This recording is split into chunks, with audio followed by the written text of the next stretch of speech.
अस्सलाम नाज़रीन, मैं हूं असद अली तूर, अपना प्रोग्राम असद तूर अनसेंसर्ड में। आज जो हम आपके सामने बात करेंगे, जो खबरें लेके आए हैं, एक तो हम बात करेंगे जो मारगला नेशनल पार्क का जो केस था, उसमें अब चीफ जस्टिस काजी फैसला ने जो तफसीली फ़ैसला है वो जारी कर दिया है और उसमें उन्होंने किस तरह से ब्यूरोक्रेसी, साबिक़ आमिर जनरल परवेज़ मुशर्रफ और इन लोगों का जो कनेक्शन उसमें लिखा है, और इसके अलावा जो उन्होंने जो जानदार हैं लाइक परिंदे, दूसरे जानवर, उनकी भी हकूक़ का जो उन्होंने लिखा है उस पर बात करेंगे। इसके अलावा जो कराची में एक बड़ा ही अंदोनाक वाक़या पेश आया है, जिसमें एक बाप बेटी को जिस अंदाज़ में एक ख़ातून ने अपनी प्राडो के नीचे कुचल कर कत्ल किया है, उस पर भी बात करेंगे, उनकी स्टोरी भी आपको बताएंगे। और लाहौर में सर गंगा राम हॉस्पिटल में जो एक 5 साला बच्ची के साथ ज़्यादती की कोशिश की गई अस्पताल के अमले के एक रुकन की तरफ से, उस पर भी आज बात करेंगे। तो सबसे पहले इमरान आरिफ साहब और उनकी साहबजादी आमना आरिफ साहिबा की बात करते हैं। ये दोनों अब इस दुनिया में नहीं रहे। मैं इनकी स्टोरी पढ़ रहा था। कराची के इलाके कारसाज में इनको एक गाड़ी के नीचे कुचल कर कत्ल किया गया। और ट्रेजेक्ट्री ऑफ लाइफ देखें आमना आरिफ की और उनको कुचलने वाली उस खातून नताशा की। ठीक है, आमना आरिफ एक गरीब घर में पैदा हुई। बाप पापड़ बेचता था, इमरान आरिफ साहब, लेकिन उनको शौक था कि मैंने अपने बच्चे पढ़ाने हैं, उनको कुछ बनाना है। अफोर्ड वो कर नहीं सकते थे पब्लिक ट्रांसपोर्ट, तो वो जिस बाइक को पापड़ बेचने के लिए यूज़ करते थे, दुकानों पर जाकर पापड़ सप्लाई करते थे, उसी बाइक पर अपने बच्चे पिक करके स्कूल, कॉलेज, यूनिवर्सिटी से लाते थे, ड्रॉप करते थे। यही होता है एक बेटी के बाप के, यही सपने होंगे कि वो कुछ बनेगी।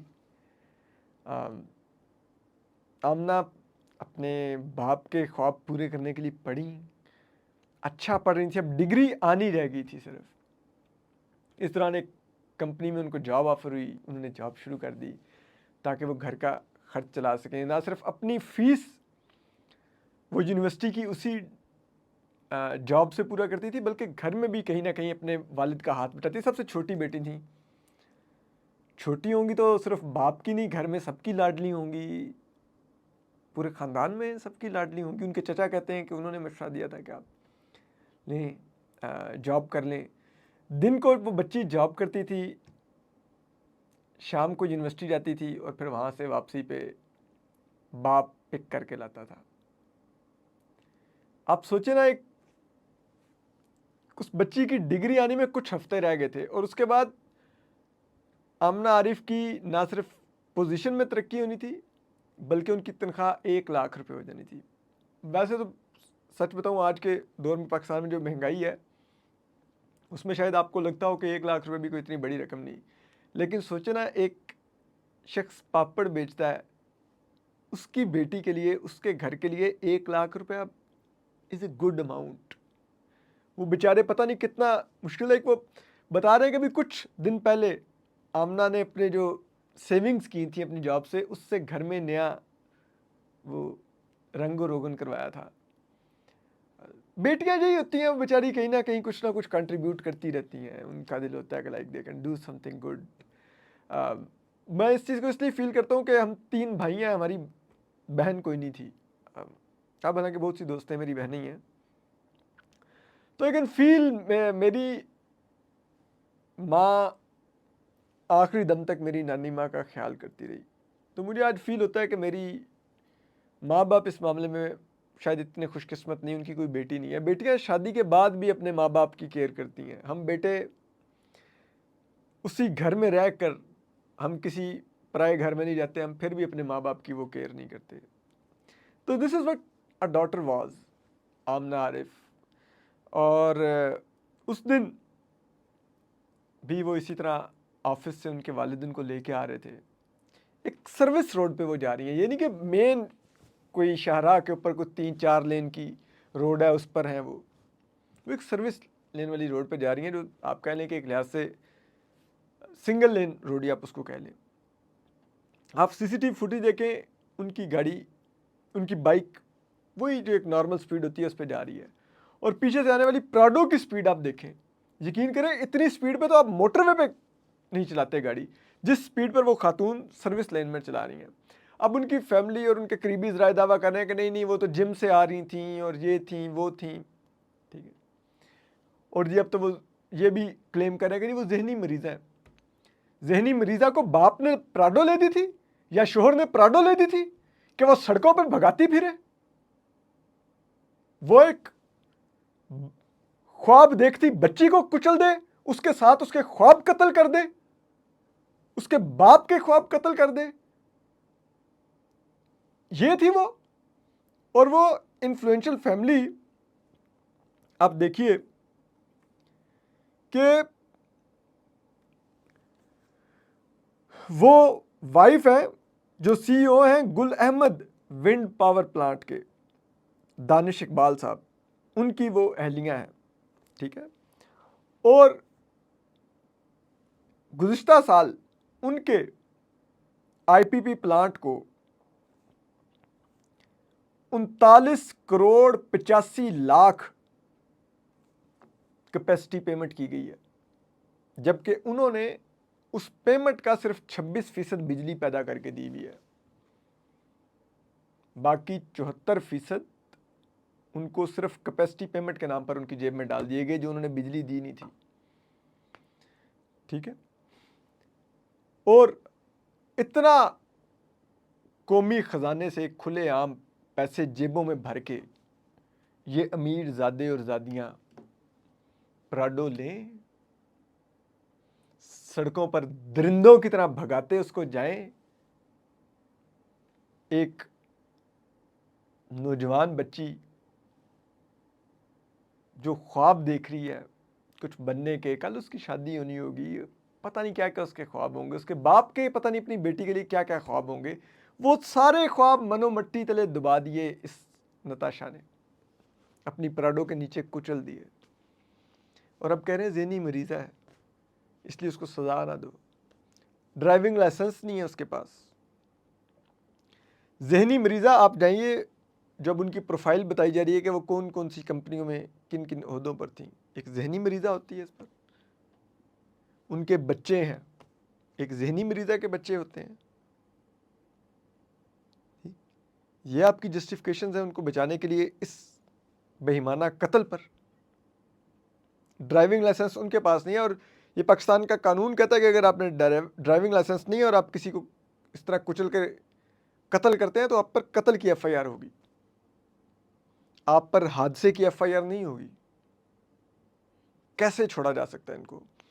मैं देख रहा था बख्तावर भुट्टो साहिबा का भी ट्वीट कि वो कह रही थी इन खातून के बारे में कि डॉन को चाहिए इनका नाम लिखे, लेकिन अभी तक एक हिंदू और एक क्रिश्चियन डॉक्टर ने उनकी, जो हमारे भाई हैं हिंदू और क्रिश्चियन, मैं सिर्फ इसलिए बता रहा हूँ कि हम मुसलमानों को बड़ा अपने आप पे फ़ख्र रहता है वक्त मुसलमानों पे, लेकिन आप देखिए कि ये कितने ईमानदार होते हैं हिंदू और क्रिश्चियन।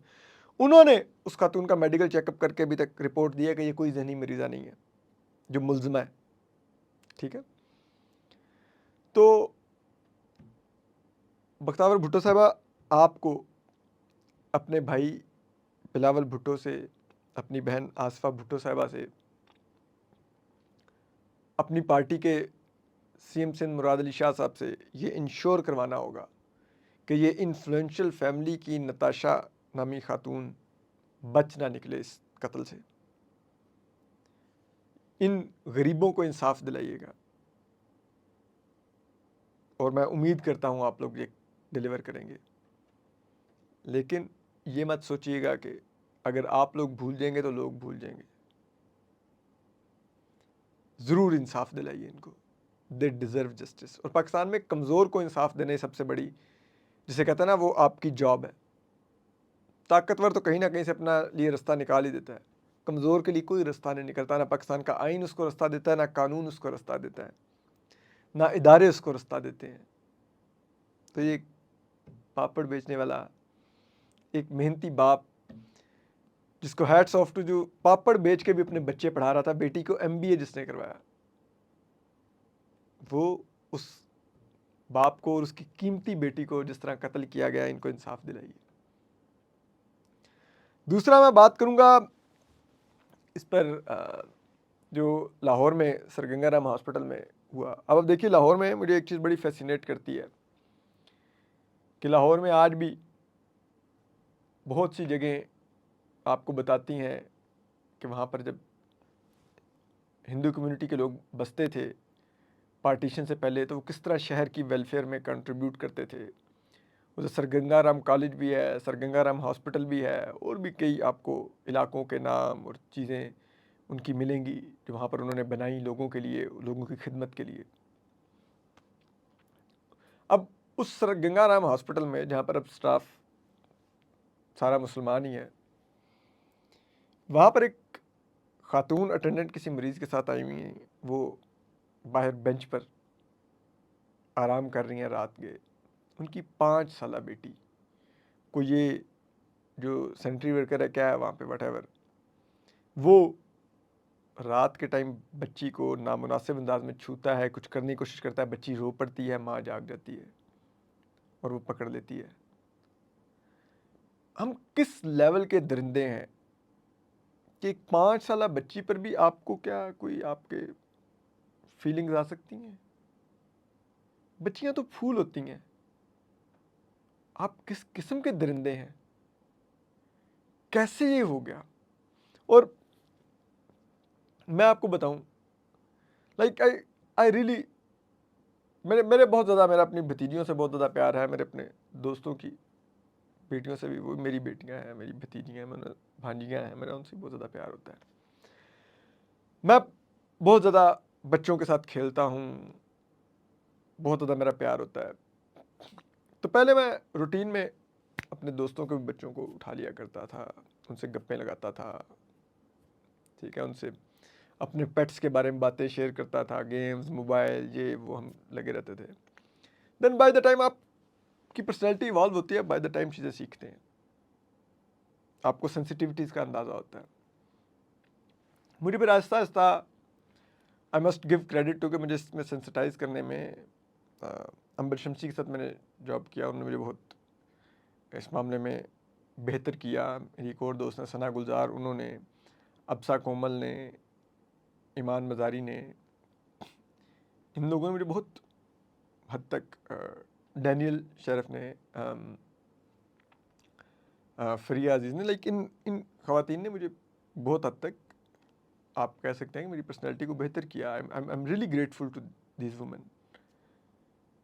और फिर मेरे वक्त के साथ साथ एहसास हुआ कि जो आपके ब्लड रिलेशन में बच्चे नहीं हैं, चाहे वो आपके जितने मर्जी अजीज़ हों, दोस्त हों, आप उनको उनकी कंसेंट के बगैर मत छुएं। तो जब तक आपके दोस्त खुद आपको अपना बच्चा ना पकड़ाएं, या आप मत छुएं, मत उसको, उसके साथ बातें करें, ये वो, लेकिन ये उनके एतमाद और उनके कंसेंट से वो बच्चा अगर आपके पास आकर बैठे, आप प्यार करें, ये मैंने चीज़ें वक्त के साथ साथ सीखी। हमें ये चीज़ें अपने इर्द गिर्द लोगों को बताने की ज़रूरत है, समझाने की ज़रूरत है। और ये तो बिल्कुल ही एक दरिंदगी वाला वाक़या है। और वो फिर डॉक्टर्स ने प्रोटेस्ट किया, मेडिकल अमले ने प्रोटेस्ट किया, और वो ये कहते रहे कि एडमिन कोई कार्रवाई नहीं कर रहा, कुछ नहीं कर रहा। फिर गवर्नमेंट ने इंटरवीन किया। क्यों इतना वेट किया जाए? जो इस लेवल का दरिंदा है, उसको माफ़ी मांगने पर नहीं माफ़ी मिलनी चाहिए। वो कल फिर कुछ कर सकता है। जो 5 साला बच्ची की तरफ चला गया, वो तो कहीं भी जा सकता है, किसी भी लेवल पे जा सकता है। Should not spare such people. फिर अब आखिर में आ रहे हैं, तो वो है ये मुनाल रेस्टोरेंट के बारे में तफसीली फ़ैसला। उसमें एक तो चीफ जस्टिस काजी फैसला लिखते हैं कि जो लामंताना उधर है, ऊपर एक ग्लोरिया जीन्स है, ये डॉक्टर मोहम्मद अमजद साहब का है। वो कहते हैं कि ये जो डॉक्टर अमजद साहब हैं, इन्होंने अदालत को नहीं बताया कि इनको मारगला की पहाड़ी के दामन में मुनाल रेस्टोरेंट के साथ किस तरह से वो जो डॉक्टर लुकमान अफजल साहब का रेस्टोरेंट है मुनाल, उसके साथ किसने इजाज़त दी कि ये वहाँ पर एक बिल्डिंग बनाकर उसमें लामोंताना और वो ग्लोरिया जीन्स चला लें। ठीक है, वो कहते हैं इन्होंने तो नहीं बताया, लेकिन जिस किस्म के इनके कनेक्शंस हैं, ये जनरल प्रेसिडेंट शरीफ की साथ राब्तों में रहे जो साबिक फौजी आमिर थे, और उन्होंने इनको अपनी पार्टी का चेयरमैन भी बनाया डॉक्टर अमजद को। तो फिर ये हो नहीं सकता कि इस लेवल के आपके कनेक्शंस हो तो आपको यहाँ पर फिर मिली भगत के बगैर इजाज़त ना मिली हो। ठीक है, और कहते हैं ये फिर मसला है कि हमारी ब्यूरोक्रेसी और ये सारे फिर मुल्क के कवानीन तोड़ते हैं ताकतवर लोगों को ओबलाइज करने के लिए। इसके अलावा वो ये भी लिखते हैं कि जो आर्टिकल 9 और 14 है, वो दुनिया में जो ये बसने वाले चरिंद परिंद हैं, इनके हकूक़ का भी तहफ़्फ़ुज़ करता है, इनको भी ज़िंदा रहने का सब ये हकूक़ हासिल है। देखें, बिल्कुल ये हम सबको एहसास होना चाहिए कि जो हमारे इर्द गिर्द बसते चरिंद परिंद होते हैं, they also deserve a life. मैंने कुछ पैरट्स रखे हुए हैं, मैंने आज तक अपने पैरट्स के पर नहीं कटवाए, ताकि वो कम से कम घर में ही उड़े तो सही, आए बैठे। वो लाइक पाकिस्तानी ब्रीड्स नहीं है, तो इसलिए वो आज़ाद तो नहीं कहीं बाहर जा सकते कि बाहर जाएंगे तो वो ज़िंदा रह सकेंगे, घर के अंदर ही रहेंगे, डोमेस्टिकेटेड होते हैं। लेकिन स्टिल मैं उनको उड़ने का, उनकी लग्जरी उनको देता हूँ कि वो उड़ सकें। लग्जरी तो नहीं, लाइक फिर भी वो कैद में वो लग्जरी तो नहीं होती उनकी, लेकिन कम से कम वो उड़ सकें, इंजॉय कर सकें अपना जो उनकी एक नेचुरल चीज़ है कि उनको उड़ने का होता है, उनको अल्लाह ने एक सलाहियत दी हुई है, उसको इंजॉय कर सकें। मैं उनके खाने पीने में अनलाइक आम पैरट्स की तरह मैं उनको मल्टीपल चीज़ें देता हूँ ताकि वो फूड को इंजॉय कर सकें। तो ये जो जानदार होते हैं ना, और स्पेशली जो बेज़ुबान होते हैं, चाहे वो कोई बिल्ली हो, कोई कुत्ता हो, कोई तोता हो, कोई और अल्लाह की मखलूक हो, लाइक बकरी, भेड़, भैंस, घोड़ा, जो भी वटेवर, जो भी अल्लाह की मखलूक है, इनसे प्यार कीजिए। इनके जो ऐसी जगह हैं जहाँ पर ये इनकी अफजाइश नस्ल होती है, ये रहते हैं, उन जगहों को मत काटिए, दरख्तों को मत काटिए, दरख्तों में ये रहते हैं। आप किसी का घर तोड़ रहे होते हैं दरख्त काट के, अपने कारोबार के चंद टकों के लिए आप अल्लाह की मखलूक के घर तोड़ते हैं। और मैं लाइक मुझे भी वो याद आ रहा है कि लाइक किस तरह लोग प्यार करते हैं जानवरों से, जानदारों से। मुझे याद है कि आज से कुछ साल कबल मुझे बड़ा शौक हुआ था, मैंने गोल्डन रिट्रीवर रखना है, तो मैं ढूंढ रहा था, तो मुझे एक ऐड इस्लामाबाद में नज़र आया, मैंने कांटेक्ट किया, उन्होंने बुला लिया, मैं चला गया। वो गया, मैं उनको ज़िंदगी में पहली दफ़ा मिल रहा था, वो इधर चक शहजाद में रहते थे, असद अंसारी साहब उनका नाम है, उनका फार्म हाउस था वहाँ पे। तो मैं गया, मैंने उनके पास एक 3 माह की बिच थी, यानी कि बच्चा था एक गोल्डन रिट्रीवर का। उन्होंने मुझे दिखाया, मैंने देखा, मुझे पसंद आया। उस बच्चे की कीमत लाखों रुपए में थी।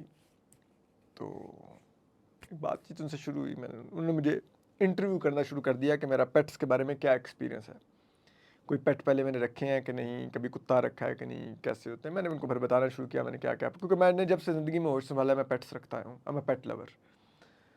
तो मैंने उनको बताया कि हाँ कुत्ते भी रखे हैं, यूँ बिल्ली भी अभी भी रखी हुई है, तोते भी हैं, फ़लान है, ये वही। उन्होंने इंटरव्यू किया, मैंने उनको जो एक चीज़ जो मैंने एक्सप्लेन की, मैंने कहा मैं हर उस चीज़ से प्यार करता हूँ जो सांस लेती है, चाहे वो जानवर हो, दरख्त हो, इंसान हो, आई लव देम। मैं कभी किसी को लाइक मैंने कभी हाथ नहीं उठाता मैं किसी चीज़ के ऊपर, किसी पे, यूँ मेरी आदत नहीं है। तो उन्होंने खैर मेरा सारा इंटरव्यू लिया, और वो इंटरव्यू इसलिए कर दे, वो उन्होंने मुझे कहा कि असल में हम लोग आते हैं, वो अपने बच्चों के शौक़ के लिए ले जाते हैं कि हमने अपने बच्चे को पेट गिफ्ट करना है, कुत्ता ले जाते हैं, और कहते हैं उस कुत्ते को स्पॉइल कर देते हैं। और तो उन्होंने मेरा इंटरव्यू किया, और इंटरव्यू से जो भी उन्होंने गेज किया कि मैं कितना पेट लवर हूँ या नहीं, जब वो बातचीत ख़त्म हुई तो मैंने उनसे पूछा कि अपना अपना बैंक अकाउंट दे दें, क्योंकि मुझे वो इम्पोर्टेड गोल्डन रिट्रीवर की वो बिच थी, छोटी बच्चा 3 माह का, पपी था 3 माह का। तो मैंने कहा कि फ़ाइन फॉर मी, मुझे पसंद था और बहुत खूबसूरत था। मैंने कहा आप मुझे अपना बैंक अकाउंट दें, मैं आपको पैसे ट्रांसफ़र कर देता हूँ। तो उन्होंने कहा कि असद, ये हमारी तरफ से आपको गिफ्ट है, क्योंकि आप वाकई पेट लवर हैं, आप ले जाइए, हमारी तरफ से गिफ्ट है, हम बेचेंगे नहीं, हम गिफ्ट करेंगे आपको। एंड आई फेल्ट के एक ट्रू पेट लवर ही किसी को दे सकता है कि हाँ मेरे जो है ना पपी, इसकी वहाँ पे केयर अच्छी होगी, ये स्पॉइल नहीं करेगा। अनफॉर्चुनेटली वो बेचारी को पार्वो हो गया एंड शी कुडंट सर्वाइव। और उनको जब पता चला असद अंसारी साहब को, उन्होंने मुझे कुछ दिन बाद एक वीडियो भेजी। उन्होंने कहा कि मेरी एक लेब्राडोर ने ये बच्चे दिए हैं, आप आए इनमें से कोई भी अपनी मर्ज़ी का सेलेक्ट करके ले जाए, मेरी तरफ से आपको वो भी गिफ्ट होगा। तो मैंने कहा सर अब मैं फ़िलहाल, मैंने उस अपनी बिच का नाम शहज़ादी रखा हुआ था, उस पपी का नाम। तो मैंने कहा सर मैं अभी तक शहज़ादी के सदमे से बाहर नहीं आया, तो I can not have where as a dog. तो और मैं आज तक नहीं, अभी तक दोबारा कोई कुत्ता नहीं रख पाया। मुझे वो अजीब वो शहज़ादी वाला मेरे अंदर वो रह जाता है कि I like when she was admitted in hospital, तो मैं जाता था, देखता था, तो जो उसके आखिरी दिन थे, the way she used to look at me, शायद वो सब अभी भी कहीं ना कहीं मेरे अंदर रुका हुआ है। I seen her like going, I used to visit her. पहले कुछ दिन she used to see me and she used like, in a way she used to smile me and she used to try to hug me and I used to hug her like, but on last day when I went, she couldn't stand and उसने उस दिन अपनी दुम भी नहीं हिलाई and she was just looking at me. तो वो जो उसका लास्ट डेट था, वो कहीं ना कहीं रुक गया मेरे अंदर। आई couldn't process it कि शहज़ादी चली गई। तो so like love your pets and even if you're not a pet lover, जो आपको बाहर चरिंद परिंद नज़र आते हैं, लव देम। गर्मियों में पानी के पॉट रखें बाहर, इन परिंदों को पानी की ज़रूरत होती है। घर में जो रोटी बच जाए, खाना बच जाए, उसको भिगो के थोड़ा रोटी को नरम करके टुकड़े करके वो कोई बाहर एक पॉट रख लें कि अपनी बालकोनी में या अपने गेट के साथ पिलर पर या कहीं पर जहाँ पर ये परिंदे आके खा सकें। यकीन करें ये बहुत दुआ देंगे आपको और इस मखलूक की खिदमत आपको बहुत कुछ देती है। और अपने बच्चों को कोशिश करें, घर में कोई पेट रखें, अगर आपका बच्चा होश किसी पेट के साथ संभालेगा और उसके साथ वो बड़ा होगा, आई कैन एश्योर यू वो बेहतरीन इंसान निकलेगा, बेहतरीन इंसान। उसमें इंसानियत की कदर बहुत होगी, उसमें एम्पथी बहुत होगी, उसमें रहम बहुत होगा, उसमें नरम दिली बहुत होगी। अपना ख्याल रखिए। अल्लाह हाफ़िज़।